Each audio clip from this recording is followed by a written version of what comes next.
Hi friends, இப்போ நான் சொல்ல போகிற அப்டேட்ஸ் மாதிரி இன்னும் நிறைய அப்டேட்ஸ் உங்களுக்கு தெரியும். என்னோடய சேனலில் சப்ஸ்கிரைப் பண்ணிக்கோங்க. ஸோ டிஎம்கேவை பார்த்து இப்போ நம்ம கேட்கலாம், என்ன ஆட்டம் ஆடினடா அப்படின்ட்டு. ஏன் சொல்கிறேன்னா, supreme court left and right போட்டு வெளுத்து வாங்கிட்டு இருக்காங்க. ஸோ இப்போ கரூருக்கு போக போகிறாருன்ற டாக்ஸ் போயிட்டுருக்கு. உண்மையிலே சந்தோஷமான விஷயம். என்றைக்கு பார்த்திங்கன்னா அக்டோபர் 13 மண்டே.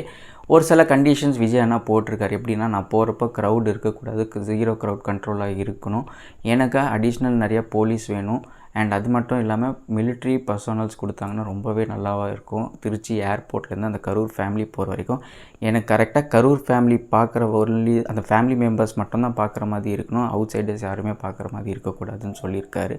அண்ட் இன்னுமே என்ன சொல்லியிருக்காருன்னா, இந்த கேஸு சிபிஐ பார்த்தாங்கன்னா ரொம்ப நல்லா இருக்குன்ற மாதிரி சொல்லியிருக்காங்க. அண்ட் சுப்ரீம் கோர்ட் திருப்பி நாக்கு பிடுங்குற மாதிரி ஒரு கேள்வி கேட்டிருக்காங்க. என்னென்னா, மெட்ராஸ் ஹைகோர்ட்டே வந்து இந்த கேஸை பெண்டிங்கில் வச்சப்போ எப்படி மதுரை ஹைகோர்ட் இந்த கேஸை எடுத்து நடத்தலாம் அப்படின்ற மாதிரி சொல்லியிருக்காங்க. உண்மையிலே செம்ம பீப்புள் பவர்னால் சும்மா இல்லைங்க. அது இப்போ தான் இந்த மாதிரி ஏதாச்சும் நியாயம் அங்கே இங்கே விளையாடுறப்போ தான் நம்மளுக்கு வந்து உண்மையிலே ஒரு ஹோப் கொடுக்குது. சூப்பர். உங்களோட தாட்ஸ் என்னன்றதை கமெண்ட் செக்ஷனில் போடுங்க, அதை நான் பார்த்து